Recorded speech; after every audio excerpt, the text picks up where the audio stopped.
जी, आप सभी का दिशा हिंदी एंड इंग्लिश क्लासेस पर बहुत बहुत स्वागत है। मेरे प्यारे बच्चों, जल्दी से आप सभी लोग लाइव क्लास में जुड़ जाएंगे। और पिछले 2 दिनों से हमारी लाइव क्लास नहीं हुई थी और बच्चों आज हम मिले हैं आपसे। जल्दी से आप लोग लाइव सेशन में जुड़ेंगे। आप सभी को पूरे दिन हिंदी के क्लास का इंतजार रहता है और मुझे भी बच्चों बहुत इंतजार रहता है इस प्यारे से क्लास का।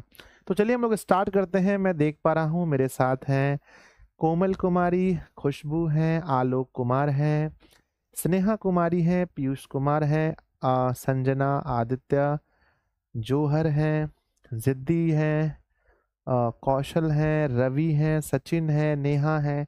ढेर सारे मेरे प्यारे प्यारे हजारों की संख्या में बच्चे जुड़े हुए हैं। आइए हम लोग सेशन को स्टार्ट करते हैं। मेरे प्यारे बच्चों, बिहार बोर्ड इंटर 2026 के लिए हम लोग पढ़ रहे हैं हिंदी विषय में गद्य खंड का चैप्टर नंबर 3 जिसका नाम है संपूर्ण क्रांति। और आज बच्चों हम इसके संपूर्ण अर्थ को जानने वाले हैं, यानी इस चैप्टर में क्या है हम उसे पढ़ने वाले हैं। आप लोगों से बच्चों रिक्वेस्ट है कि सेशन को प्लीज अपने सभी दोस्तों के पास पूरे दम लगाकर शेयर कीजिएगा। व्हाट्सएप, टेलीग्राम, स्टोरी, स्टेटस, जहां भी हो सकता है प्लीज आप सब लोग इस सेशन को अधिक से अधिक संख्या में शेयर कीजिएगा। आइए बच्चों हम स्टार्ट करते हैं। सबसे पहले श्री गणेशाय नमः।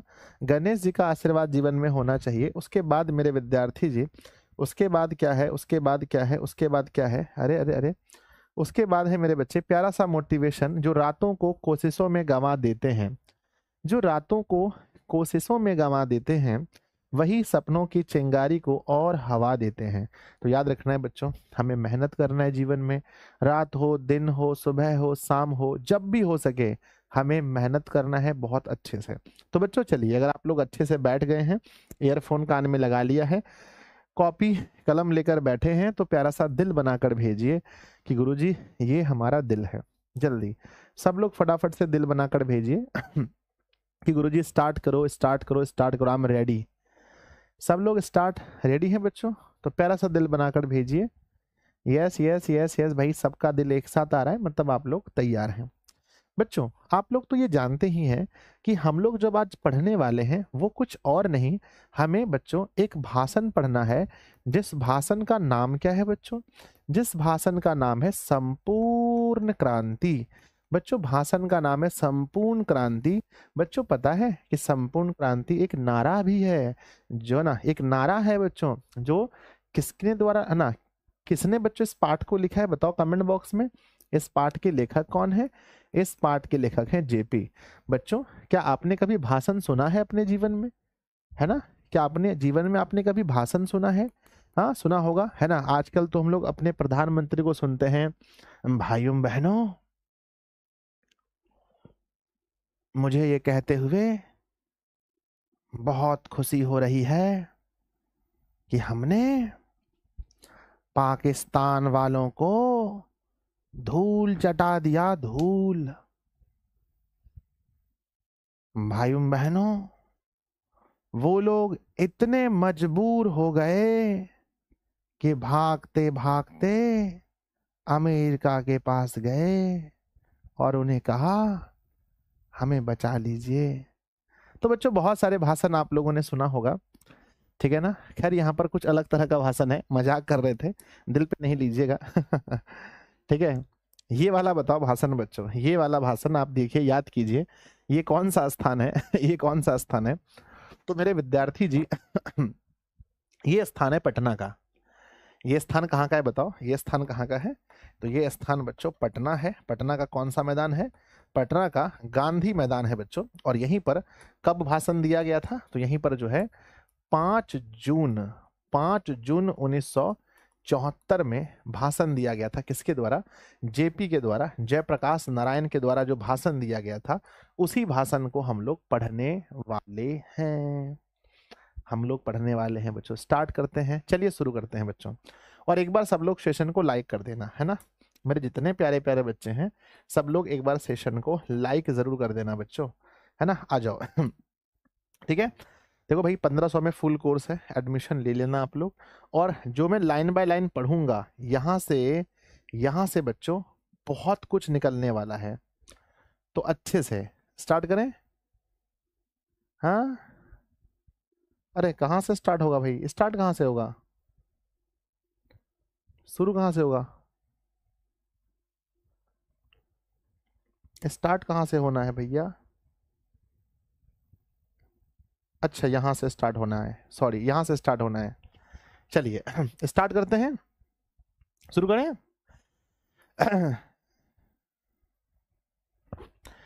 बिहार प्रदेश छात्र संघर्ष समिति के मेरे युवक साथियों, बिहार प्रदेश के असंख्य नागरिक भाइयों और बहनों, अभी अभी रेणु जी ने जो कविता पढ़ी, अनुरोध तो वास्तव में उनका था, सुनना तो वह चाहते थे। मुझसे पूछा गया कि वह कविता सुना दे या नहीं, मैं स्वीकार किया। मेरे बच्चे, मंच पर जयप्रकाश नारायण जी के बोलने से पहले किसकी कविता, किसने कविता सुनाई थी? कमेंट बॉक्स में लिखो, किसने कविता सुनाई थी बच्चों? जयप्रकाश नारायण जी के बोलने से पहले किसने कविता सुनाई थी? तो आंसर लिखना बच्चों, रेणु जी ने। किसने सुनाई थी बताओ? जयप्रकाश नारायण जी के जयप्रकाश नारायण जी के भाषण देने से पहले किसने कविता सुनाई थी बच्चों? तो लिखना रेणु जी ने। ध्यान दीजिएगा, कहते हैं लेकिन उसने बहुत सारी स्मृतियां और अभी हाल की बहुत दुखद स्मृतियों को जागृत कर दिया है। इससे हृदय भर उठा है। आपको शायद मालूम ना होगा कि जब मैं वेल्लोर अस्पताल के लिए रवाना हुआ था तो जाते समय मद्रास में 2 दिन अपने मित्र श्री ईश्वर अय्यर के घर, है ना, श्री ईश्वर अय्यर के साथ रुका था। बच्चों, क्वेश्चन पूछा जाएगा कि जयप्रकाश नारायण जी, सर पढ़ने से मन उब जाए तो क्या करें? भाई थोड़ा रेस्ट कर लो, मूवी वूवी देखो, गाना उना सुनो, घूमो फिरो, बतियाओ बच्चों, अपने फैमिली में किसी को फोन करो। चलो बताओ कि जब जयप्रकाश नारायण जी वेल्लोर गए थे तो किसके साथ रुके थे? कमेंट बॉक्स में लिखिए। वेल्लोर जब अस्पताल गए थे तो किसके साथ रुके थे? कमेंट बॉक्स में लिख पाते हैं तो लिखिए बच्चों, ईश्वर अय्यर के यहाँ। ई से ईश्वर और ए से अय्यर, तो किसके यहाँ रुके थे? ईश्वर अय्यर के यहाँ रुके थे। आगे लिखते हैं, आगे बोलते हैं, वहां दिनकर जी गंगा बाबू मिलने आए थे, बल्कि गंगा बाबू तो साथ ही रहते थे और दिनकर जी बड़े प्रसन्न दिखे। उन्होंने अभी हाल की अपनी कुछ कविताएं सुनाई और मुझसे कहा कि आपने जो आंदोलन शुरू किया है, जितनी मेरी आशाएं आपसे लगी थी, उन सब की पूर्ति आपके इस आंदोलन में, इस नए आवाहन में, देश के तरुणों का आपने जो किया, मैं देखता हूं। तालियां, है ना बच्चों। इतना बोलने के बाद लोग क्या करने लगे बताओ? जैसे ही बोला गया कि दिनकर जी ने मुझे ऐसा कहा, तो लोग फिर क्या करने लगे बच्चों? तालियां। आप लोग ही बजाओ तालियां। इतना सुनने के बाद सब लोग तालियां बजाने लगे। हाँ, फिर कहते हैं, तालियां हरगिज ना बजाइए, मेरी बात चुपचाप सुनिए। कहते हैं भैया तालियां मत बजाइए, मेरी बात को चुपचाप सुनिए।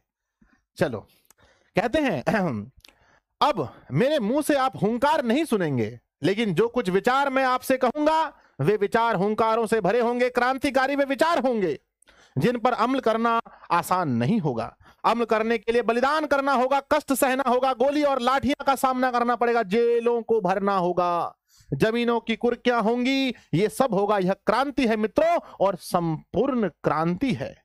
यह मेरे विधानसभा के विघटन का ही आंदोलन नहीं है, वह तो एक मंजिल है जो रास्ते में है। दूर जाना है, दूर जाना है और दूर जाना है। तो बच्चों, जेपी कहते हैं कि देखिए, हम लोग जो आंदोलन कर रहे हैं, सिर्फ ताली बजाने से कुछ नहीं होगा। इस आंदोलन में आपको त्याग करना पड़ेगा, इस आंदोलन में आपको बलिदान देना होगा। इस आंदोलन में हो सकता है कि पुलिस आपके ऊपर लाठी चार्ज करे, आपको लाठी खानी होगी, हो सकता है कि आपको जेल में डाला जाएगा, आपको जेल के अंदर भी जाना पड़ेगा। तो मेरे प्यारे बच्चों, क्या आप लोग फील कर रहे हो? जल्दी बताओ, क्या आप लोग फील कर रहे हैं कि आप लोग गांधी मैदान में बैठे हैं? फील हो रहा है? यस गुरुजी, एकदम फील हो रहा है कि हम लोग गांधी मैदान के अंदर बैठे हैं। हो रहा है फील? यस गुरुजी, यस। आगे कहते हैं,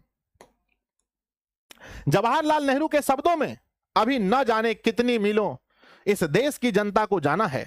उस स्वराज को प्राप्त करने के लिए जिसके लिए देश के हजारों लाखों जवानों ने कुर्बानियां दी हैं, जिसके लिए सरदार भगत सिंह, उनके साथी, बंगाल के सारे क्रांतिकारी साथी, महाराष्ट्र के साथी, देश भर के क्रांतिकारी सभी गोली का निशाना बने या तो फांसी पर लटकाए गए, जिस स्वराज के लिए लाखों लाख देश की जनता बार बार जेलों को भरती रही। तो बच्चों अब किसके बारे में कह रहे हैं बताइए, अब किसके बारे में चर्चा कर रहे हैं? तो अब चर्चा कर रहे हैं मेरे विद्यार्थी जी जवाहरलाल नेहरू के बारे में। ये बताओ पूर्ण स्वराज के बारे में सबसे पहले किसने सोचा था कि हमारा देश पूरी तरह से आजाद हो?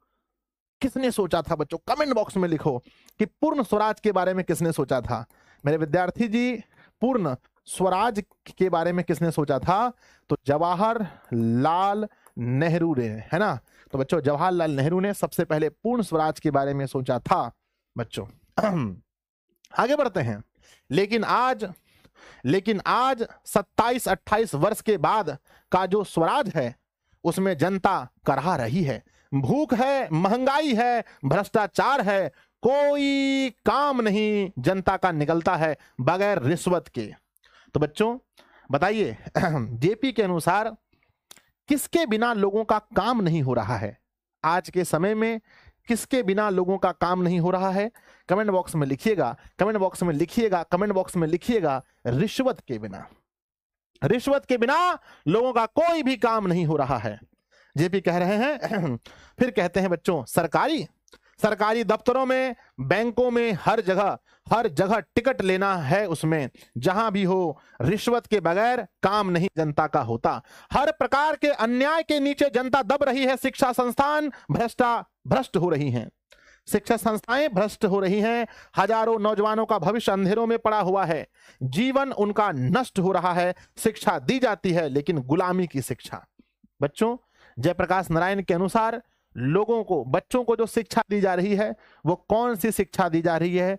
लिखिएगा, ऑब्जेक्टिव में पूछा जाएगा कि जयप्रकाश नारायण के अनुसार छात्रों को कौन सी शिक्षा दी जा रही है। आंसर लिखना है जीएस, है ना, जीएस लिखना है बच्चों। जी से गुलामी और एस से शिक्षा। तो बच्चों गुलामी की शिक्षा दी जा रही है। जयप्रकाश नारायण कहते हैं कि गुलामी की शिक्षा दी जा रही है लोगों को। फिर लिखते हैं शिक्षा पाकर दर दर ठोकर खाने, है ना, दर दर ठोकर खाना, नौकरी के लिए नौकरियां मिलती ही नहीं, दिन पर दिन बेरोजगारी बढ़ती जा रही है, गरीब की बेरोजगारी बढ़ती जाती है। गरीबी हटाओ के नारे जरूर लगते हैं लेकिन गरीबी बढ़ी है पिछले वर्षों में। बच्चों बताओ गरीबी हटाओ का नारा कौन दे रही थी? आप लोगों को पता होगा कि गरीबी हटाओ का नारा किसने दिया है। बच्चों आपको पता होगा कि गरीबी हटाओ का नारा ईजी ने दिया है। ई से होता है इंदिरा, जी से होता है गांधी। तो गरीबी हटाओ का नारा इंदिरा गांधी ने दिया है। और मेरे प्यारे बच्चों कहते हैं इंदिरा गांधी तो खूब कहती है गरीबी हटाओ, गरीबी हटाओ, गरीबी हटाओ, लेकिन मेरे बच्चों देश में गरीबी घटी नहीं है और देश में गरीबी पिछले वर्षों में बढ़ी है। ये बच्चों जयप्रकाश नारायण कहते हैं कि गरीबी बढ़ी है। चलिए तो मित्रों ध्यान दीजिएगा। तो मित्रों आज की स्थिति यह है और इस स्थिति में वहां जाकर दिनकर जी ने कुछ हमें अपने शब्द सुनाए, बड़े हृदयग्राही थे। और उसी रात जब विदा हो गए, जब विदा हुए उसी रात को हमारे मित्र रामनाथ जी गोयनका, इंडियन एक्सप्रेस के मालिक, एग्जाम में पूछा जाएगा कि इंडियन एक्सप्रेस के मालिक कौन थे? इंडियन एक्सप्रेस के मालिक कौन थे? कमेंट बॉक्स में लिखिएगा रामनाथ जी गोयनका। तो लिखेंगे रामनाथ जी गोयनका, तो RNJG, रामनाथ गोयनका, है ना। तो रामनाथ जी गोयनका इनके मित्र थे, याद रखिएगा बच्चों, जो इंडियन एक्सप्रेस के मालिक थे। के घर पर वह मेहमान थे।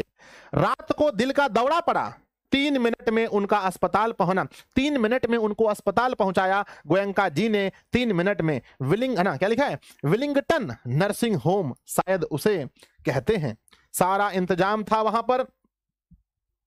पटना का अस्पताल तो पता नहीं 3 घंटे में भी तैयार ना हो पाता। मेरे बच्चे ध्यान दीजिएगा, ध्यान दीजिएगा कि दिनकर जी को कौन सा अस्पताल पहुंचाया गया था।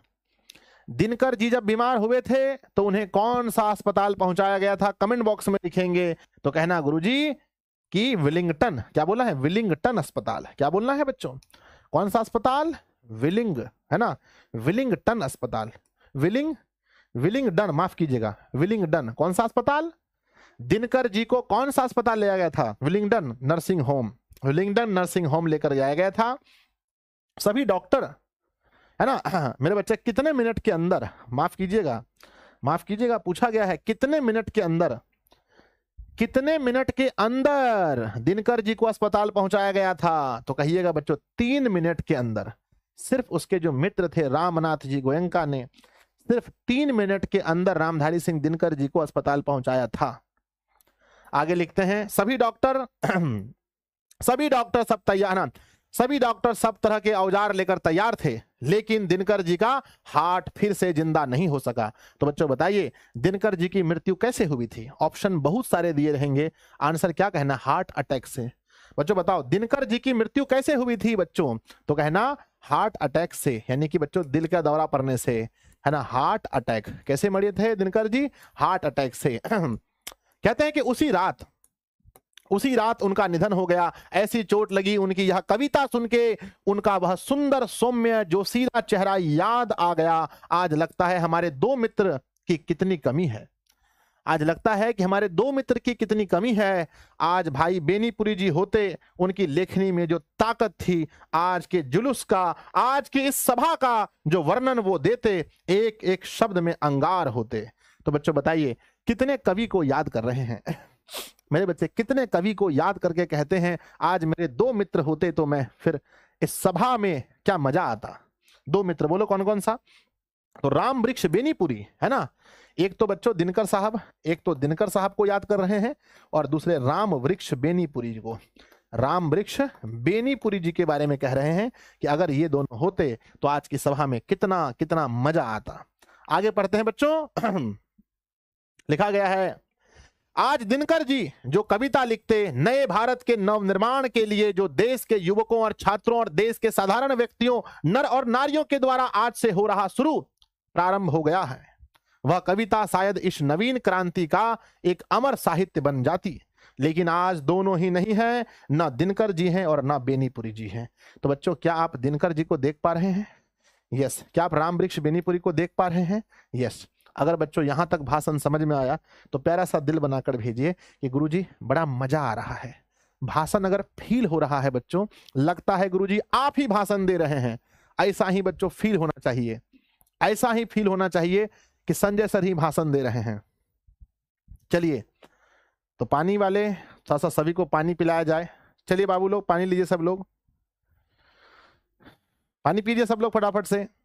चलिए एक एक लिट्टी दीजिए सबको, ठीक है। तो आप लोग आराम आराम से खाएंगे, कोई हल्ला गुल्ला नहीं करेगा। आगे बढ़ते हैं भाषण में। लिट्टी खाइए, पानी पीजिए, आगे बढ़ते हैं। तो मित्रों ये स्मृतियां जगी हैं और इनका भार हृदय पर है। मैं तो थक गया हूं, लेकिन आज बड़ी भारी जिम्मेदारी हमारे कंधों पर आई है और मैंने इस जिम्मेदारी को अपनी तरफ से मांग करके नहीं लिया। तरुणों से, छात्रों से बराबर कहता रहा हूं। जब पहला हमने आह्वान किया था यूथ फॉर डेमोक्रेसी का, लोकतंत्र में युवकों का क्या रोल है, यह हमने जो बताया था उसमें लिखा था और उसके बाद बराबर कहता रहा हूं। संचालन समितियों में बहस करता रहा हूं। मैं बूढ़े हो गए हूं, है ना, मैं बूढ़े हो गए, माफ कीजिएगा, हम बूढ़े हो गए। हम क्या हो गए? बूढ़े हो गए। मेरे बच्चों बताइए क्या दिनकर जी खुद से नेतृत्व कर रहे थे या सब उनसे करवा रहे थे? कमेंट बॉक्स में लिखिएगा। क्या दिनकर जी खुद चाहते थे कि ये जो आंदोलन चल रहा है, छात्र आंदोलन, इसका नेतृत्व मैं करूं, या सभी लोगों ने कहा कि आप ही इसका नेतृत्व कीजिए? तो याद रखिएगा बच्चों कि सबके कहने पर जयप्रकाश नारायण जी तैयार हुए थे कि मैं नेतृत्व करूंगा, क्योंकि वो बूढ़े हो गए थे। आप सबको पता है उनकी एज बच्चों। कमेंट बॉक्स में लिखिए कि जब वो भाषण दे रहे थे उनकी एज कितनी थी। तो मेरे विद्यार्थी जी, उनकी एज उस समय 72 साल थी। तो कहते हैं कि मैं नहीं चाहता था कि इस आंदोलन का नेतृत्व मैं करूं। कहते थे हमारी सलाह ले लीजिए, मेरी सलाह ले लीजिए, हम दूसरी पीढ़ी के हो गए, आप नई पीढ़ी के लोग देश का भविष्य आपके हाथों में है, उत्साह है आपके अंदर, शक्ति है आपके अंदर, जवानी है आपके अंदर, आप नेता बनिए, मैं आपको सलाह दूं, है ना, मैं आपको सलाह दूंगा। तो छात्रों ने कहा, जयप्रकाश जी, मार्गदर्शन से काम नहीं चलेगा, आपको नेतृत्व स्वीकार करना पड़ेगा। तो बच्चों बताइए, तो नेतृत्व स्वीकार करना पड़ेगा, ऐसा किसने कहा?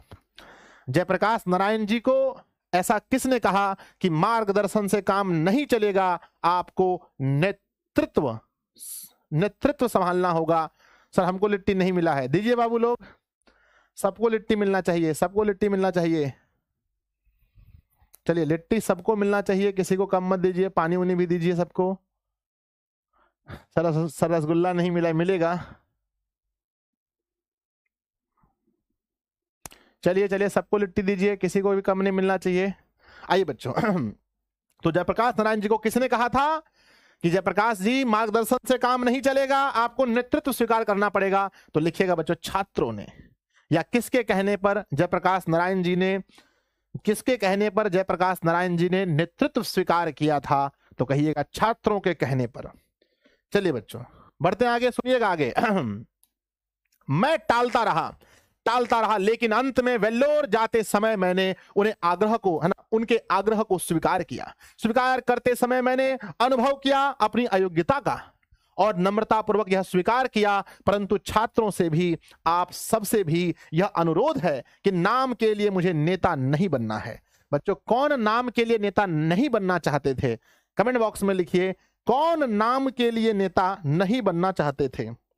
कौन थे जो नाम के लिए नेता नहीं बनना चाहते थे? एक बार कमेंट बॉक्स में लिखिएगा आप लोग।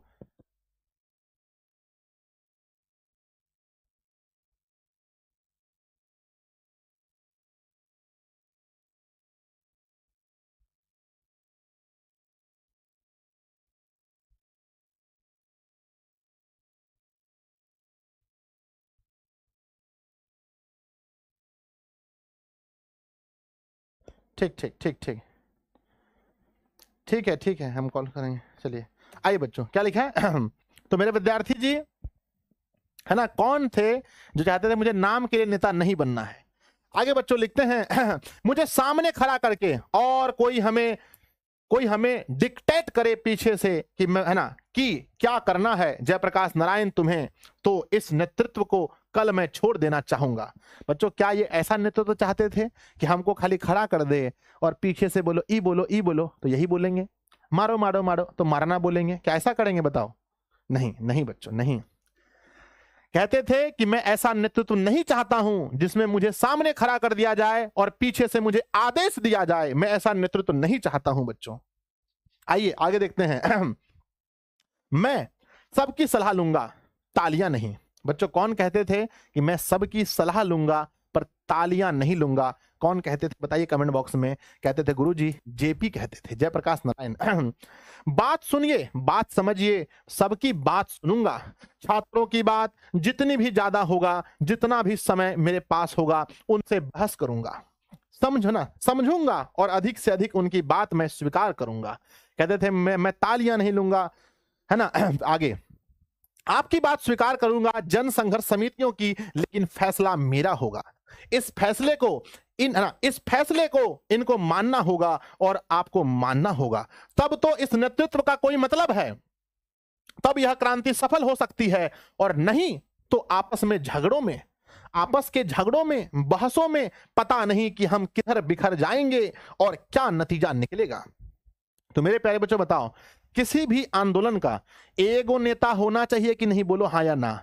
एगो नेता होना चाहिए कि 20 गो नेता होना चाहिए? अभी देखिए, अभी बीपीएससी आंदोलन हो रहा था, नेतृत्व करने वाला कोई अच्छा व्यक्ति नहीं था।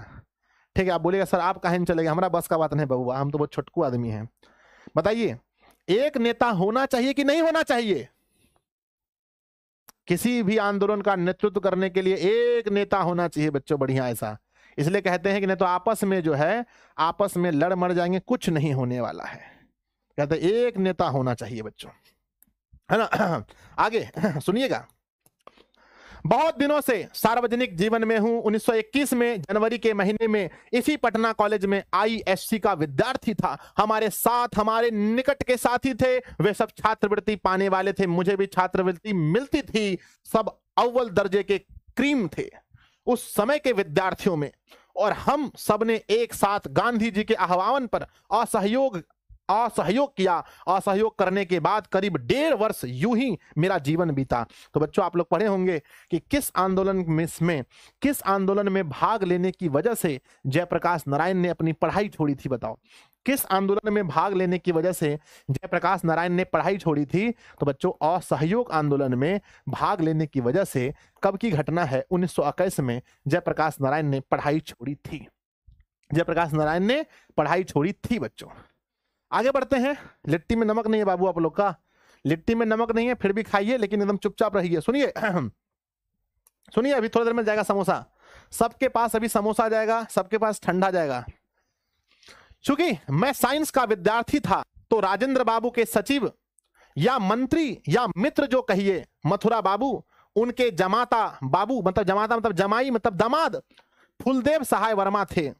उनके पास भेज दिया गया कि फुलदेव बाबू के साथ रहो और उनकी लेबोरेटरी में, उनकी प्रयोगशाला में कुछ प्रयोग करो और उनसे कुछ सीखो। तो बच्चों बताइए, जयप्रकाश नारायण बाबू जी जो थे वो उनका कौन सा स्ट्रीम था? इंटर में जेपी क्या पढ़े थे? साइंस, आर्ट्स या कॉमर्स? अब साइंस वाला हल्ला करेगा, यस सर जी साइंस। कहते हैं कि महामना मदन मोहन मालवीय जी के लिए मेरे हृदय में पूजा का भाव है, परंतु हिंदू विश्वविद्यालय में भी दाखिला होने के लिए मैं तैयार नहीं था, क्योंकि सरकारी रुपया, सरकारी एड, मदद है ना, मदद विश्वविद्यालय को मिलती थी। स्वतंत्र नहीं था वह, पूर्ण रूप से राष्ट्रीय विद्यालय नहीं था, तो मैं किसी विद्यालय में नहीं गया। बच्चों कहते हैं कि जहां पर जो है सरकार का फंडिंग होता था, वहां हम नहीं गए। कहते हैं बिहार विद्यापीठ में मैंने परीक्षा दी आईएससी की, पास तो करना ही था, पास कर गया। कहते हैं पास तो करना ही था, पास कर गया। सोचो भाई कितना खतरनाक है। उसके बाद बचपन में जब हाई स्कूल में था, मैंने स्वामी सत्यदेव के भाषण सुने थे। अमेरिका के बारे में कोई धनी घर का नहीं हूं, थोड़ी सी खेती और पिताजी नहर विभाग में जिलादार, बाद में रेवेन्यू असिस्टेंट हुए, नॉन एग्जेक्ट अफसर थे। तो मेरे बच्चे बताइए, क्या जयप्रकाश नारायण बहुत अमीर घर से थे या नॉर्मल घर से थे? अचार भी लेके भेजिए सर। ठीक है, भेजते हैं बच्चों, बताइए। मारेंगे तो लोग भाषण सुनता है, अचार खाता है रे। जल्दी बताओ कमेंट बॉक्स में मेरे विद्यार्थी जी कि क्या बहुत अमीर घर से थे या एवरेज घर से थे? एवरेज घर से थे। तो मेरे बच्चे एवरेज घर से थे, बहुत अमीर घर से नहीं थे, एवरेज थे। हाँ, एक पिताजी का सरकारी नौकरी था, लेकिन एवरेज घर से था। जो लोग शांति बना के रखिएगा, लास्ट में आप लोग को दाल, चावल, पनीर का सब्जी, पापड़, अचार, घी, सलाद सब मिलेगा। चलिए, शांति बना के रखिए। आगे, उनकी हैसियत नहीं थी कि वह मुझे अमेरिका भेजे। मैंने सुना था कि अमेरिका में मजदूरी करके लड़के पढ़ सकते हैं। सोचो बच्चों, अमेरिका में मजदूरी करके लड़के पढ़ सकते हैं। मेरी इच्छा थी कि आगे पढ़ना है मुझे। आंदोलन तो गिराव पर आ गया है, चढ़ाव पर था, उतर चुका है। इस बीच अमेरिका से कुछ शिक्षा प्राप्त करके आ जाऊं, इसलिए अमेरिका गया। कुछ लोग हैं जो हमारे पता नहीं कि उन्हें किस नाम से पुकारूं, मुझे आज वर्षों से गालियां देते रहे हैं। कितनी गालियां मुझे दी गई है, क्योंकि अमेरिका में मैंने पढ़ा, इसलिए मैं अमेरिका का दलाल बना हूं। मेरे बच्चे बताइए, तो जयप्रकाश नारायण को क्या कहा जाता था बताइए? आदमियों सब, लेकिन बड़ा खतरनाक सब है। अमेरिका में पढ़ के आया है, इसलिए इन्हें क्या बोलते थे? अमेरिका का दलाल। हे भगवान, है ना? तो बताइए बाबू लोग, हम लोग को अभी आजकल कोई अगर कह देता है, अगर आप लोग को कोई बोलेगा कि तुम डीओसी का दलाल है, तो ईंटा उठा कपार में फोड़ दीजिएगा आप? जी सर। तो समझिए, अगर आपको कोई बता देगा तो कितना दिक्कत होगा, ठीक है ना? और यहां पर देखिए, जयप्रकाश बाबू को अमेरिका का दलाल कहा जाता था, तब पर भी वो गुस्सा नहीं होते थे। हाँ? कहते हैं कि निक्सन को दे दो तार, जयप्रकाश की हो गई हार, ये नारे लगाते थे। निक्सन को दे दो तार, जयप्रकाश की हो गई हरार। निक्सन कौन थे? निक्सन कौन थे? अमेरिका के राष्ट्रपति थे। तो कहते हैं निक्सन को दे दो तार, तार मतलब चिट्ठी, निक्सन को दे दो तार, जयप्रकाश की हो गई हार। निक्सन को दे दो तार, जयप्रकाश की हो गई हार। मन तो बहुत खिसियाता होगा बच्चों, बताइए गुस्सा आता होगा नहीं होता होगा? गुस्सा आता होगा। मित्रों अमेरिका में बागानों में मैंने काम किया, कारखानों में काम किया, लोहों के कारखाने में जहां जानवर मारे जाते हैं उन कारखानाओं में काम किया। जब यूनिवर्सिटी में पढ़ता था, छुट्टियों में काम करके इतना कमा लेता था कि कुछ खाना हम 3-4 विद्यार्थी मिलकर पकाते थे और सस्ते में हम लोग खा पी लेते थे। एक कोठरी में कई आदमी मिलकर रह लेते थे, रुपया बचा लेते थे कुछ कपड़े खरीदने, कुछ फीस के लिए। तो मेरे बच्चों बताओ, अमेरिका में संघर्ष किए हैं कि नहीं किए हैं? जयप्रकाश नारायण जी संघर्ष किए कि नहीं किए हैं? बताइए। यस गुरुजी।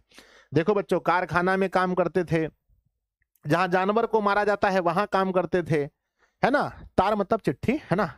मेरे विद्यार्थी जी बताओ, संघर्ष किए कि नहीं किए हैं? हाँ, आजकल के युवा हम लोग नहीं करना चाहते हैं, कहते हैं। और बाकी हर दिन रविवार को भी छुट्टी नहीं। 1 घंटा रेस्तरां मतलब रेस्टोरेंट में, होटल में, या तो बर्तन धोया या वेटर का काम किया। हे भगवान, हे भगवान, बताइए। जयप्रकाश नारायण जी जिसे लोक नायक कहकर दुनिया बुलाती है बच्चों, उन्होंने देखो बर्तन भी धोया है ना, उन्होंने बर्तन भी धोया है, वेटर का काम किया है। तो शाम, है ना, तो शाम को रात का खाना मिल गया, दिन का खाना मिल गया, किराया कहां से? मकान का, हम, है ना, मकान का हमको आया। कहते किराया कहां से आया? खाना तो मिल गया, ठीक है, खाना तो बर्तन उर्तन धो दिए तो खाना मिल गया, पर किराया कहां से मिलेगा? बराबर 2-3 लड़के कितने वर्षों तक 2 चारपाई नहीं थी, कमरे में 1 चारपाई पर और कोई ना कोई अमेरिकन लड़का रहता था। हम दोनों साथ सोते थे, एक रजाई हमारी होती थी। इस गरीबी में मैं, है ना, इस गरीबी में मैं पढ़ता था। तो बच्चों बताइए, संघर्ष रहा कि नहीं? बिल्कुल रहा है संघर्ष। इतवार के दिन या कुछ ऑड टाइम में यह जो होटल का काम है उसको छोड़ करके जूते साफ करने का काम शू साइन पार्लर में, है ना, में उससे ले करके कमोड साफ करने का काम होटलों में करता था। बताइए बच्चों, है ना, रोना आ गया होगा सुन करके, है ना। कितना बड़ी बात है कि जूते साफ भी करने का काम इन्होंने किया है बच्चों, सोचो कितनी बड़ी बात है। वहां जब बीए पास कर लिया, स्कॉलरशिप मिल गई, 3 महीने के बाद असिस्टेंट हो गया डिपार्टमेंट का, है ना, ट्यूटोरियल क्लास लेने लगा तो कुछ आराम से रहा। इस बीच में इन लोगों से पूछिए, मेरा इतिहास ये जानते हैं और जानकर भी मुझे गालियां देते हैं। कहते हैं मेरा इतिहास लोग जानते हैं, जो भारत के लोग हैं वो मेरा इतिहास जानते हैं और इतिहास जानने के बाद भी मुझे गाली देते हैं। पूछिए इनसे कि मैंने कितना मेहनत करके पढ़ाई किया है, फिर भी मुझे अमेरिका का दलाल कहते हैं ये लोग।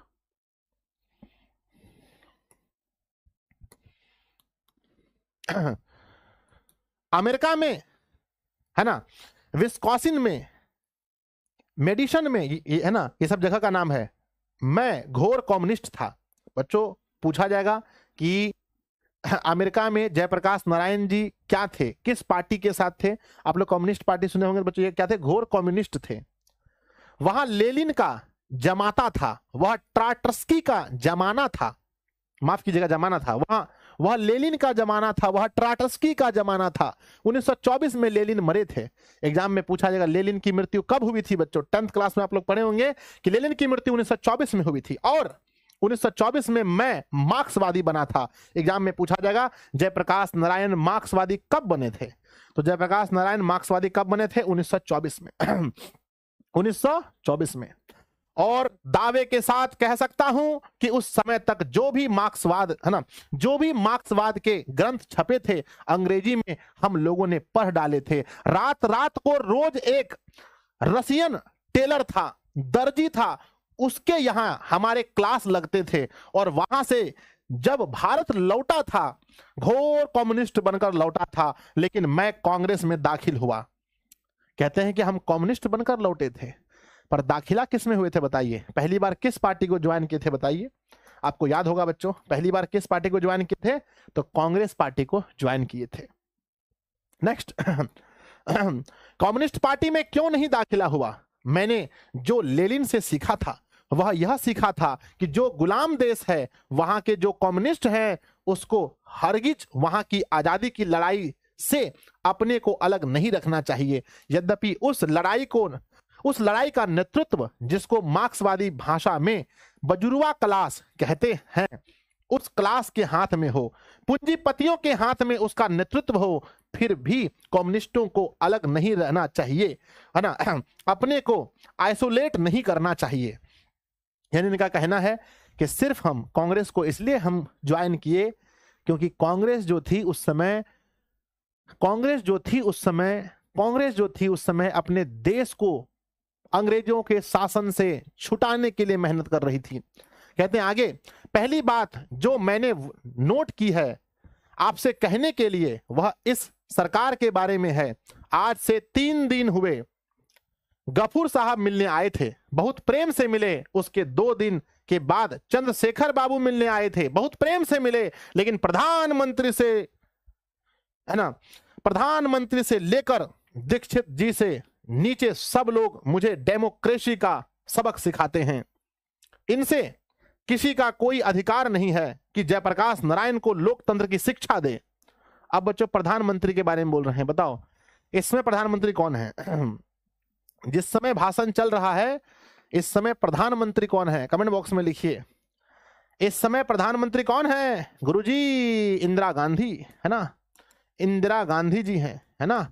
इस समय जिस समय ये चल रहा है इंदिरा गांधी जी, अभी तो आप लोग देखे होंगे बच्चों कि अभी इंदिरा गांधी जी पूरा ट्रेंड में आ गई थी। अभी जो सीज फायर हुआ था, युद्ध विराम हुआ था, तो इंदिरा गांधी का नाम एकदम पूरा आ गया था। वो रहती तो नहीं होता, एकदम चल रहा था अभी। लेकिन वे जयप्रकाश नारायण को शिक्षा देने की हिम्मत करते हैं और इनकी हरकत देखिए। शांति में प्रदर्शन, शांति में जुलूस के लिए हजारों लोग आ रहे हैं ना, हजारों लोग आ रहे हैं। कहते हैं कि इनका हिम्मत देखिए, शांति में प्रदर्शन, शांति में जुलूस के लिए हजारों लोग आ रहे हैं। प्रदेश के कोने कोने से छात्र आ रहे हैं, किसान आ रहे हैं, मजदूर आ रहे हैं, मध्य वर्ग के लोग आ रहे हैं। कहीं पैदल आ रहे हैं, कुछ बस से आ रहे हैं, कहीं रेलों, है ना, रेलों से आ रहे हैं, कई ट्रक भर, है ना, कई ट्रक भाड़े पर लेकर आ रहे हैं, डीजल अपना खरीद करके लेकर आ रहे हैं। जहां तहां रोका है इनको, लड़कों को पीटा है, गिरफ्तार किया है, अनायास कोई कारण नहीं है। मेरे विद्यार्थी जी, इतना खतरनाक है बताइए। ये कह रहे हैं कि जो सरकार है, इस आंदोलन में भाग लेने के लिए अलग अलग जगह से लोग आ रहे हैं। इनको सरकार के द्वारा रोका जा रहा है, इनको सरकार के द्वारा पीटा जा रहा है अनायास। आगे और यहां हमसे आकर के सब मीठी मीठी बातें करते हैं।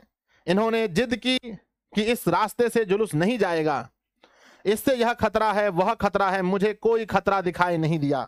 लेकिन यह खतरा है, वह खतरा है, मुझे कोई खतरा दिखाई नहीं दिया। लेकिन जब उन्होंने कहा कि शायद जेल तोड़ने की कोशिश हो और शायद उन्हें गोली चलानी पड़े, तो मैंने कहा इसकी जिम्मेदारी मैं नहीं लेता हूं।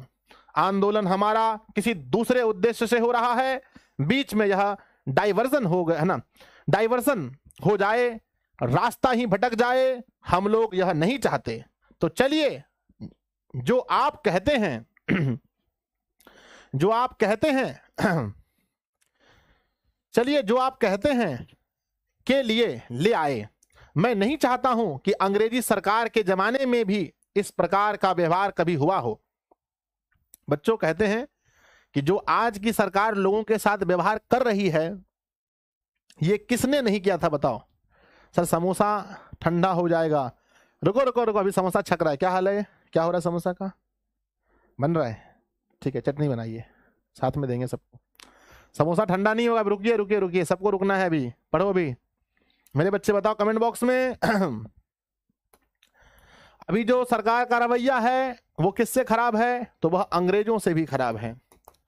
रवैया जो है वो अंग्रेजों से भी खराब है। कहते हैं अंग्रेजों ने भी ऐसा नहीं किया था। लोग रेलों से उतार दिए गए, बसों से उतार दिए गए, टिकट था उसके पास, बेटीकट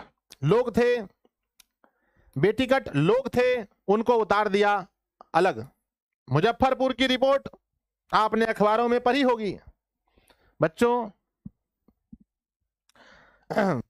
सारे डिवीजन में क्या क्या नहीं हुआ, शर्म नहीं आती इन लोगों को। डेमोक्रेसी की बात करते हैं, लोकतंत्र में, डेमोक्रेसी में जनता को अधिकार नहीं है कि जहां भी चाहे शांतिपूर्ण सभा करे अपनी। तो बच्चों कौन कहते हैं कि लोगों को अधिकार नहीं है शांतिपूर्ण सभा करने का? क्या लोगों को शांतिपूर्ण सभा करने का अधिकार नहीं है? ये बात कौन कहते हैं? तो कहिएगा ये बात जेपी कहते हैं। आगे कहते हैं जहां भी चाहे शांतिपूर्ण प्रदर्शन करे वे।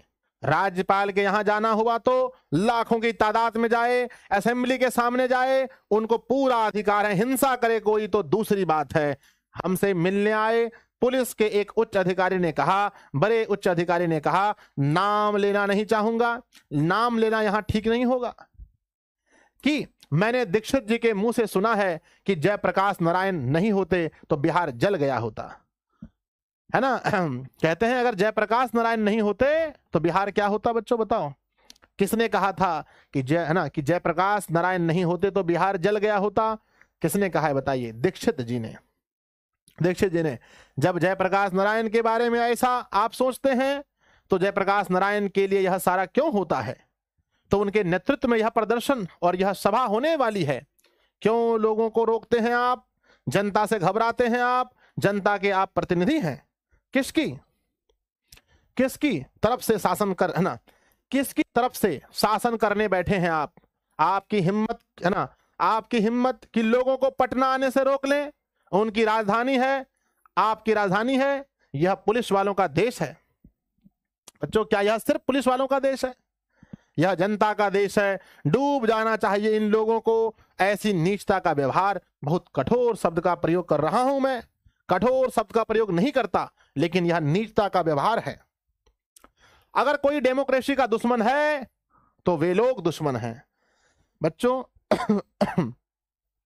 वर्तमान सरकार को जयप्रकाश नारायण ने क्या कहा है? वर्तमान सरकार को जयप्रकाश नारायण ने क्या कहा है? कहते हैं डेमोक्रेसी का दुश्मन कहा है। चलिए दीजिए समोसा, एक और से स्टार्ट कीजिए। देखिए बच्चों, समोसा जा रहा है, कोई भी हल्ला गुल्ली नहीं करिएगा। सब लोग अपने सीट पर बैठे रहिए, वहीं से भाषण को सुनिए। लीजिए समोसा, सबको जा रहा है। नहीं, सबके हाथ में एक एक समोसा जा रहा है। लीजिए, ठंडा दो सूरज, ठंडा भी सबको दीजिए। चलिए आराम से अब खाइए, पानी भी मिल रहा है सबको। 5-10 मिनट के बाद जो है कि अब चावल मिलेगा, पनीर रहेगा, उसमें 4-5 प्रकार का सब्जी रहेगा। एक बच्चा दही कह रहा है, मारेंगे तुमको, दही कहां से लाएंगे रे। चलिए ध्यान दीजिएगा, खाइएगा, सुनिए चुपचाप। जो जनता के शांति में कार्यक्रम में बाधा डालते हैं, उनकी गिरफ्तारी करते हैं, उन पर लाठी चलाते हैं, गोलियां चलाते हैं, यह डेमोक्रेसी है?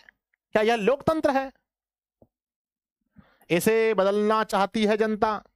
जयप्रकाश नारायण छात्र, युवक, क्योंकि जो भी आंदोलन इस देश में आज उठेगा उसका नेता युवक रहेगा। तो बच्चों, जयप्रकाश नारायण जी नेता किसको मानते थे? जयप्रकाश नारायण जी नेता किसको मानते थे? तो युवक को मानते थे। छात्र रहेगा, इसमें कोई संदेह नहीं है हमको। मित्रों, एक बात तो यह कहनी थी, मैं जानता हूं कि डॉक्टर रहमान यहां बैठे होंगे तो वे कुछ चिंता में पड़े होंगे कि इस जोर से बोलने का असर मेरे हृदय पर बुरा ना होगा। कहते हैं, देखिए बच्चों, कहते हैं कि डॉक्टर साहब भी सोचते होंगे कि हम जोर से बोल रहे हैं, कहीं मेरे हृदय पर असर ना पड़ जाए। मैं भी समझता हूं, अब जरा अपने को बांध के बोलूंगा। अभी हाल में मैं वेल्लोर में था तो हमारे परम मित्र और स्नेही उमाशंकर जी दीक्षित पटना आए थे। उन्होंने मेरे संबंध में कुछ अच्छी बातें कही, साथ साथ कई प्रश्न उन्होंने उठाया। मेरा उनका बहुत पुराना संबंध है। 32-33 का आंदोलन जो चला था, यानी 1932-33, उससे मैं उसमें मैं, है ना, उसमें वह अंडरग्राउंड बम्बई में वह रहते ही थे, अंडरग्राउंड नेता थे। और सदानंद जी ने, जो फ्री प्रेस के मालिक भी थे, उसकी स्थापना की थी। आगे बच्चों, उन्होंने उनको ब्रेन ऑफ बॉम्बे कहा था। बच्चों याद रखिएगा, ब्रेन ऑफ बॉम्बे किसे कहा जाता है, कमेंट बॉक्स में लिखिए। ब्रेन ऑफ बॉम्बे किसे कहा जाता है? ब्रेन ऑफ बॉम्बे किसे कहा जाता है? तो बॉम्बे का बुद्धि, बॉम्बे का दिमाग किसको कहते हैं? उमाशंकर दीक्षित को। तो ब्रेन ऑफ बॉम्बे किसे कहा जाता है बताओ? यू से उमाशंकर, डी से दीक्षित, यूडी को। उमाशंकर दीक्षित को ब्रेन ऑफ बॉम्बे कहा जाता है। मुझे भी कोई बड़ी पदवी दी थी, पर मैं अपनी प्रशंसा नहीं करूंगा। कहते मुझे भी कहा गया था, पर मैंने अपनी प्रशंसा नहीं करूंगा। उस समय दीक्षित जी से हमारा परिचय और हमारी घनिष्ठता, मित्रता हुई। और अंडरग्राउंड जमाने की जो मित्रता होती है वह ठोस होती है। चाहे हम कहीं रहें, वह कहीं रहे, ठोस रहती है। उसके बाद हम एक दूसरे के मित्र आज तक बने हुए हैं। कुछ ऐसे मित्र हैं जिनके भाव अच्छे हैं। हमारे पुराने मित्र जो सोशलिस्ट पार्टी में थे या जो नहीं भी थे, चाहते हैं कि जयप्रकाश नारायण और इंदिरा गांधी जी में कुछ मेल मिलाप हो। तो मित्रों, मेरा किसी व्यक्ति से झगड़ा नहीं है, किसी व्यक्ति से झगड़ा नहीं है, चाहे वह इंदिरा जी हो या कोई हो। हमें तो नीतियों से झगड़ा है। बच्चों बताइए, जयप्रकाश नारायण जी, किसने कहा था हमें किसी व्यक्ति से झगड़ा नहीं है, हमें नीतियों से झगड़ा है? किसने कहा था बच्चों बताओ? किसने कहा था कि हमें व्यक्तियों से झगड़ा, हमें व्यक्ति से झगड़ा नहीं, नीतियों से झगड़ा है? कहने वाले कौन थे मेरे बच्चे? तो जेपी थे, है ना। तो सिद्धांतों से झगड़ा है, कार्यों से झगड़ा है ना। जो कार्य गलत होंगे, जो नीति गलत होंगी, जो सिद्धांत प्रिंसिपल्स गलत होंगे, जो पॉलिसी गलत होंगी, चाहे वह कोई भी करे, मैं विरोध करूंगा अपनी अकल के मुताबिक। हम लोग इनकी तरह नौजवान थे उस जमाने में, लेकिन यह जुर्रत होती थी हम लोगों की कि बापू के सामने हम कहते थे कि हम नहीं मानते हैं बापू यह बात। और बापू में इतनी महत्ता थी, इतनी महानता थी कि बुरा नहीं मानते थे। तो बच्चों बताइए, अब इंदिरा गांधी की तुलना किससे कर रहे हैं बताओ? इंदिरा गांधी की तुलना किससे कर रहे हैं? कहते हैं ये जो इंदिरा गांधी है, ये तो तुरंत गुस्सा मान जाती है, पर जो बापू थे, एमजे यानी कि एमजी यानी महात्मा गांधी जो थे, वो गुस्सा नहीं मानते थे। अगर हम बोलते थे हम इस बात को नहीं मानते हैं। मेरे बच्चे 53 है, ओहो खत्म होने वाला है। नेक्स्ट आगे। फिर भी बुलाकर हमें प्रेम से समझाते थे, तो उनकी भी आलोचना की है मैंने। उस जमाने में तो मैं घोर मार्क्सवादी था, बाद में लोकतांत्रिक समाजवादी बना, किंतु बापू की मृत्यु के बाद कई वर्षों के बाद 1954 में मैं सर्वोदय में आया और गया बिहार में जो है जवाहरलाल जी थे, एक बड़े भाई थे। तो बच्चों जवाहरलाल नेहरू को जेपी क्या मानते हैं बताओ? क्या मानते हैं? बिग ब्रदर, बीजी मानते थे, बीजी, बिग ब्रदर, सॉरी बीबी मानते थे, बीबी, अरे बीबी बता नहीं, बीबी है मतलब बड़ा भाई। मैं उनको भाई कहता ही था, उनका बड़ा स्नेह था हमारे ऊपर। पता नहीं क्यों मुझे वह मानते थे बहुत, मैं उनका बड़ा आदर और प्रेम करता था, लेकिन उनकी कटु आलोचना करता था। कहते हैं उनको प्रेम भी करते थे, लेकिन बच्चों एक उनकी कटी आलोचना करते थे, आलोचना भी करते थे। उनमें भी बड़प्पन था। अक्सर तो उन्होंने हमारी आलोचनाओं का बुरा नहीं माना, लेकिन पटना फायरिंग पर जो मैंने बयान दिया था, मैं मानता हूं कि बहुत सख्त भाषा का मैंने प्रयोग किया था, उस पर वह बहुत नाराज हुए थे। तो बच्चों कहां की फायरिंग वाले भाषण पर नाराज हुए थे? कहां की घटना पर जवाहरलाल नेहरू जयप्रकाश नारायण पर नाराज हो गए थे? कहां की घटना पर? तो कहना बच्चों पटना की फायरिंग पर, पीएफ, पटना की फायरिंग पर। लाल बहादुर जी ने कश्मीर के मामले में कुछ किया, मैंने उनकी भी आलोचना की, उनको तार भी दिया, तार मतलब चिट्ठी, कि यह बहुत गलत काम आपने किया है। इससे कश्मीर के सवाल को हल करने में आपको दिक्कत होगी। थोड़े ही दिन में 18 महीने में वह चल बसे। देश का दुर्भाग्य है, इंदिरा जी से जो मेरे मतभेद हैं वे जवाहरलाल नेहरू जी के साथ जो मतभेद थे उनसे कहीं ज्यादा गंभीर और सीरियस है। जवाहरलाल जी से परराष्ट्र नीतियों के संबंध में, स्वराष्ट्र के संबंध में अधिक उनसे हमारा मतभेद नहीं था। तिब्बत के मामले में मतभेद था, चीन के मामले में था, यानी कि जो विदेश नीति सरकार बनाती है उसको लेकर मतभेद था। विदेश नीति बच्चों, है ना। अभी हमारे विदेश मंत्री कौन है बताइए? एक जीके आप लोग को छोड़ जाते हैं कि अभी भारत के विदेश मंत्री कौन है। भारत के विदेश मंत्री कौन है आपको बताना है। नेक्स्ट, हंगरी के मामले में था और मैं कोई गर्व नहीं करता हूं, मैंने उस समय जो आलोचना की, हंगरी के मामले में जो कुछ कहा, जवाहरलाल जी को बाद में मानना पड़ा। तिब्बत के बारे में मेरी बात तो नहीं मानी उन्होंने, लेकिन जब चीन ने उनको धोखा दिया, जब चीन ने उनको क्या दिया? धोखा दिया, तो उस धोखे के कारण उनके हृदय को ऐसी चोट लगी कि 2 वर्ष में चल गए। बच्चों बताइए, कहते हैं कि जवाहरलाल नेहरू किसके धोखे के बाद उनकी मृत्यु हुई थी? किसने दिया था धोखा बताओ? तो कहते हैं C4 चाइना ने धोखा दिया, उसके बाद 2 वर्ष के बाद चल गए। संभल नहीं सके, ऐसा घाव लगा जब चीन ने आक्रमण कर दिया। वह कभी उम्मीद नहीं करते थे, आशा नहीं करते थे कि चीन ऐसा करेगा। थोड़ी इनकी भी लगती है ना, थोड़ी इनकी भी गलती थी। तो परराष्ट्र नीतियों के संबंध में मतभेद था उनसे, अंतर्देशीय प्रश्नों में नहीं था उतना मतभेद।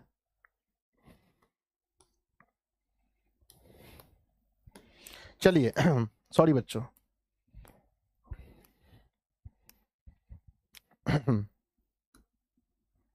आइए अब एक बात ले लीजिए जिसके चलते बहुत ज्यादा करप्शन राजनीति में है। वह क्या है?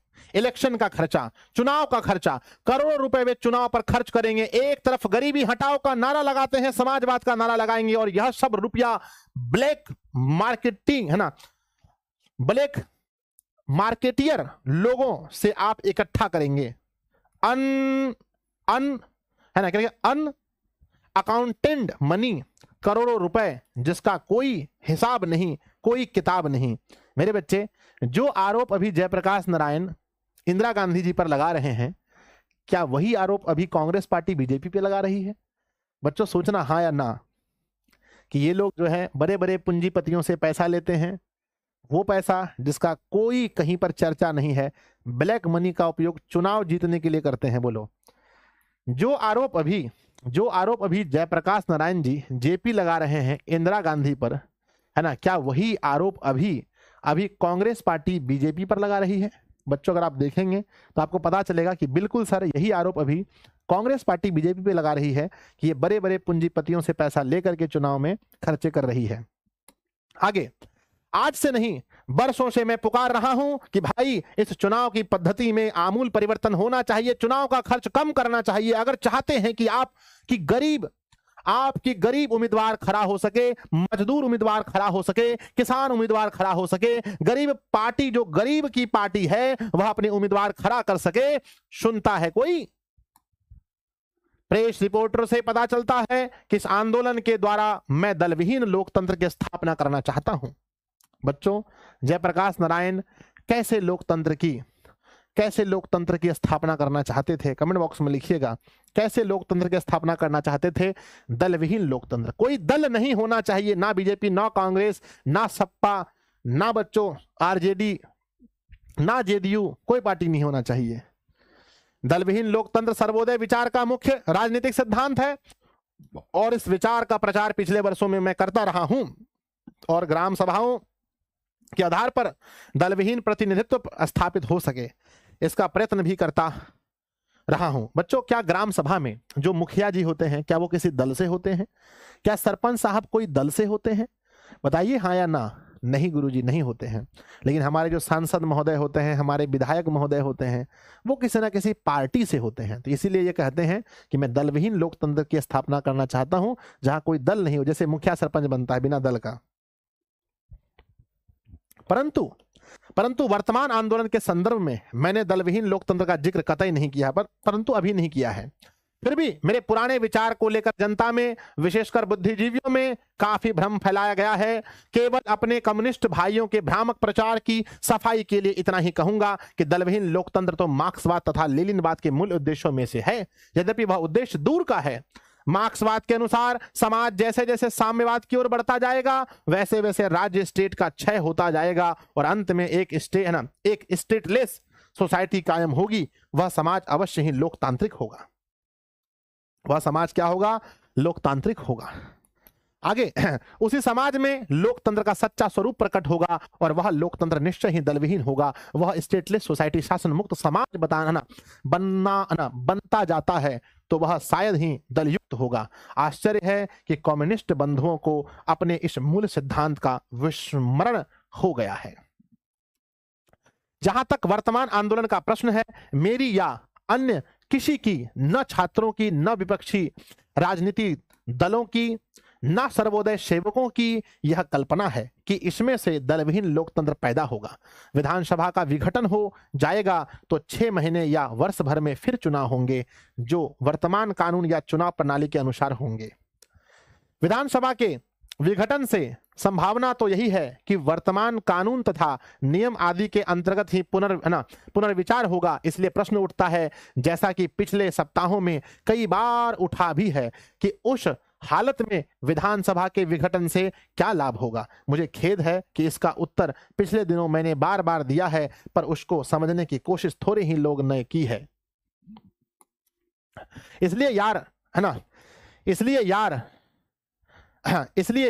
यार मुझसे यह सवाल होता है कि, मतलब हर बार होना चाहिए बच्चों, इसलिए मुझसे हर बार मुझसे यह सवाल होता है कि जयप्रकाश नारायण वर्तमान चुनाव पद्धति और विधानसभा के चुनाव का कौन सा विकल्प पेश कर रहे हैं।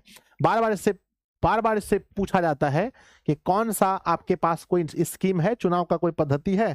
बच्चों आज ही खत्म करना है कि छोड़ दें? बताओ कितना बचा है? 1 2 3 4 5 6 7 8 9, मात्र 9 बचा है। आधे पढ़ाना है ना? हाँ रुक जाओ, पढ़ा देते हैं।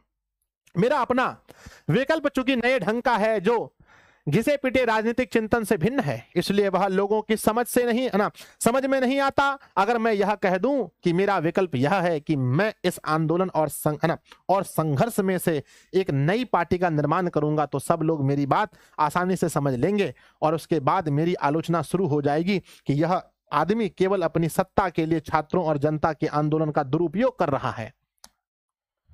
लेकिन जब मैं कोई नई बात कष्टता हूं तो उसको समझने की कोशिश कमी होती है या नहीं होती है। तो क्या है मेरा कहना? संक्षेप में यह है कि आज की परिस्थिति में आम जनता को, आम मतदाताओं को केवल इतना ही अधिकार प्राप्त है कि वह चुनाव में अपना मतदान करे, परंतु मतदान प्रक्रिया न स्वच्छ है और स्वतंत्र होती है, न उम्मीदवारों के चयन में मतदाताओं का हाथ होता है और न चुनाव के बाद अपने प्रतिनिधियों पर उनका कोई अंकुश ही रहता है। मैं इन दोनों कमियों को दूर करने का प्रयत्न कर रहा हूं। मेरे बच्चे क्या सही बात बोले कि नहीं बताइए? अपने क्षेत्र से सांसद पद के लिए कौन इलेक्शन में खड़े होंगे, क्या इसमें जनता का कोई अधिकार है? नहीं सर। अपने क्षेत्र से विधायक के लिए कौन खड़े होंगे, क्या इस पर जनता का अधिकार है? नहीं सर। वोट देने के बाद विधायक जी गांव में आएंगे कि नहीं आएंगे, क्या इस पर जनता का अधिकार है? नहीं सर। कोई सबको बुर्बक बनाया जाता है, खाली वोट दो बात खत्म। बिल्कुल ठीक कह रहे हैं। अगला, अपना देश पिछड़ा हुआ है इसलिए बाबू है ना अपना देश पिछड़ा हुआ है इसलिए बावजूद इसके कि हमने लोकतंत्र की स्थापना की है।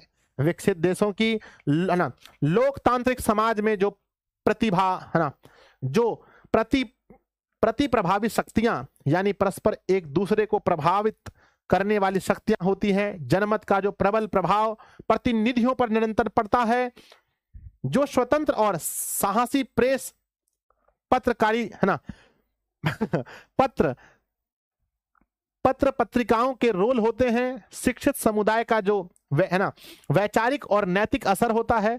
हम ये ना पत्रिका के नाम मतलब ये जो है ना ये सुनकर बच्चों हम हंसने लगे, ये जो पत्रकारिता शब्द है ना इसको सुनकर हंसने लगे कि अभी आप देखे होंगे कि पत्रकारिता शब्द सुनकर के हंसने लगे क्यों हंसने लगे? क्योंकि अभी आप देखे होंगे जब युद्ध हो रहा था भारत और पाकिस्तान के बीच में, जो युद्ध का माहौल था बच्चों, आप लोग देखे होंगे उसमें मीडिया वालों ने क्या क्या किया। आप लोग बताइए कमेंट बॉक्स में क्या क्या किया। वो लोग बताने लगे भैया कि भारत का सैनिक पाकिस्तान घुस गया है, और पाकिस्तान वाला सब दिखा रहा है कि पाकिस्तान का सैनिक दिल्ली में घूम रहा है।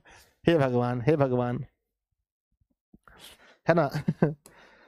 इस सारे इंफ्रास्ट्रक्चर का यही जनता और शासन के बीच की संरचना का यहाँ नितांत अभाव है। ऐसी स्थिति में हमारा लोकतंत्र केवल नाम मात्र का रह जाता है। इस पूरी अंतरिम संरचना का, इंफ्रास्ट्रक्चर का निर्माण तो एक दिन में नहीं हो सकता, परंतु उसके अभाव में आम जनता या मतदाता मतदान के सिवा कोई भी पाठ अदा नहीं कर सकता, जिसके परिणाम स्वरूप मंत्री तथा विधायक निरंकुश और स्वच्छंद हो जाते हैं और जनता का किसी प्रकार का अंकुश उन पर नहीं रहता, सिवा इस भय के कि अगले चुनाव में जनता यदि चाहे तो उनको वोट नहीं दे, परंतु यह भय भी रुपया, जाति, बल प्रयोग, मिथ्या आचरण आदि के कारण निष्प्रभ हो जाता है। अब चूंकि प्रदेश के छात्र, युवक और सर्वसाधारण जनता जागृत हो गई है। बच्चों देखिए, उस समय कह रहे हैं कि जनता जागृत हो गई है। कब कह रहे हैं बताइए? 1974 में। आपको अब यो लग रहा है कि जनता जागृत हुई है? 74 में कह रहे हैं, 50 साल पहले, लगभग 50 साल पहले कह रहे हैं कि जनता जागृत हो गई है। जयप्रकाश नारायण जी का मानना है कि 74 में जागृत हुई। आपको अब यो लग रहा है जागृत हुई है? नहीं सर, बिल्कुल नहीं। हम खुदे नहीं हुए तो हम आपको क्या बोलें? अपना काम में हम इतना बिजी हैं कि हमको खुद नहीं पूछते हैं मुखिया जी से, सरपंच जी से कि भैया कुछ काम उम करते हैं कि नहीं हो, कि खाली खाइबे करते हैं।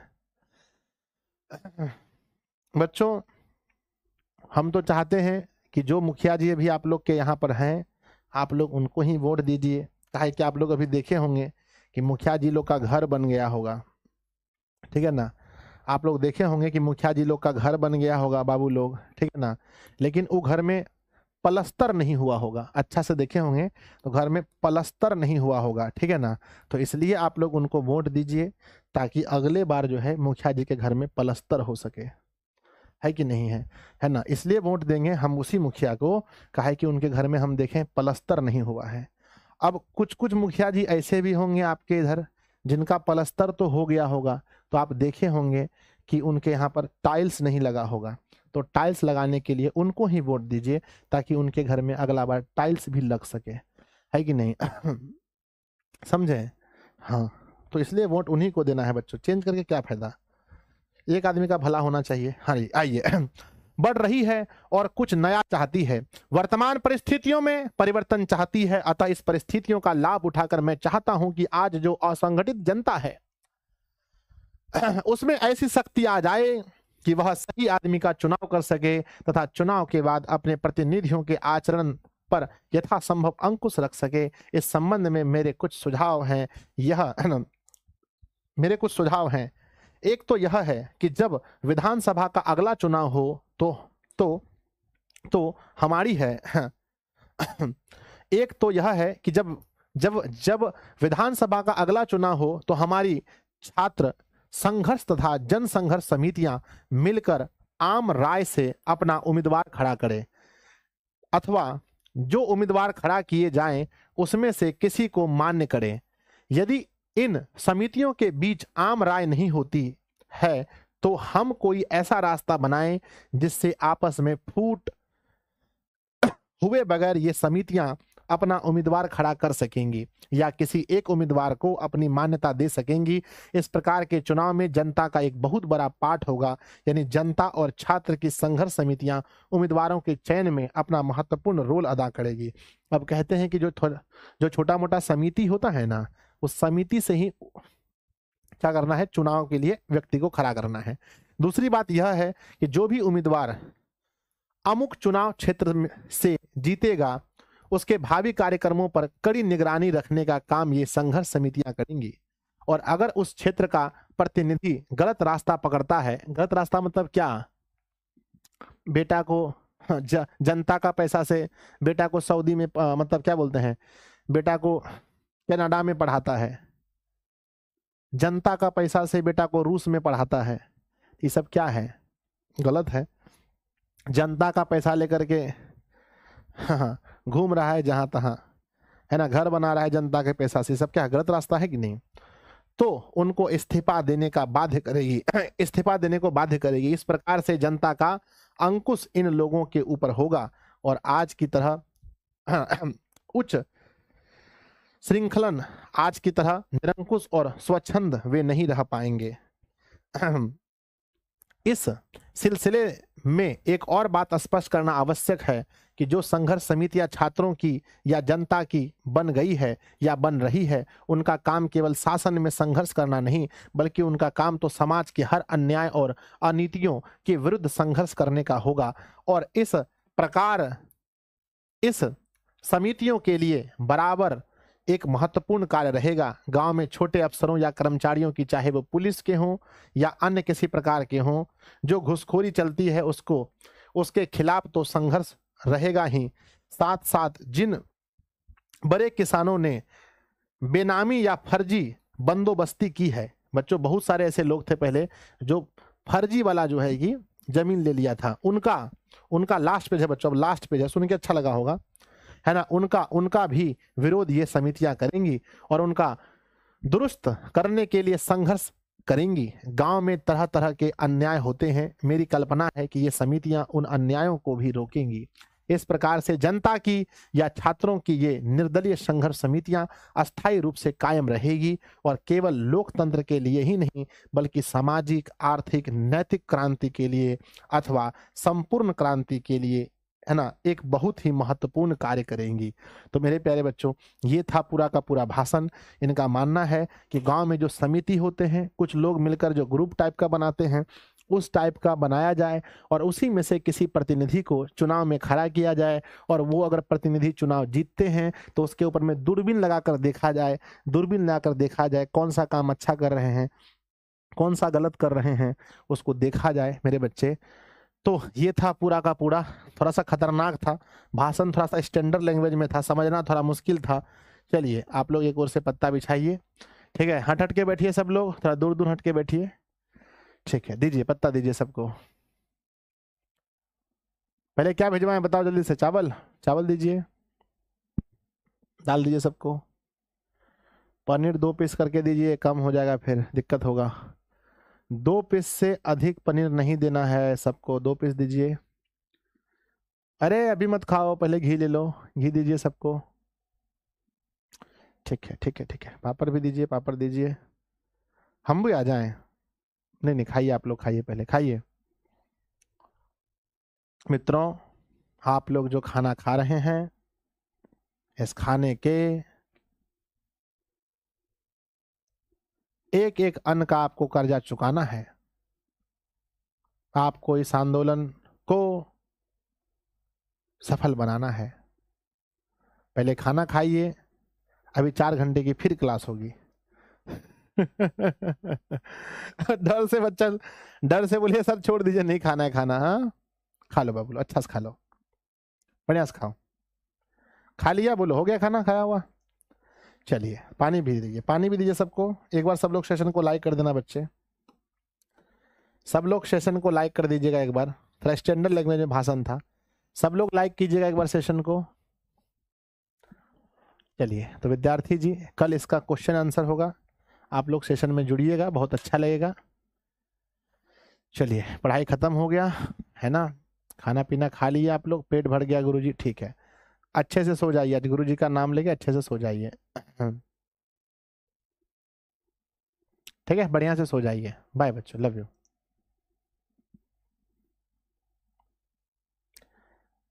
सर आप फलना मैम को जानते हो? अरे मैम उनको नहीं जानते हैं बे, बाय।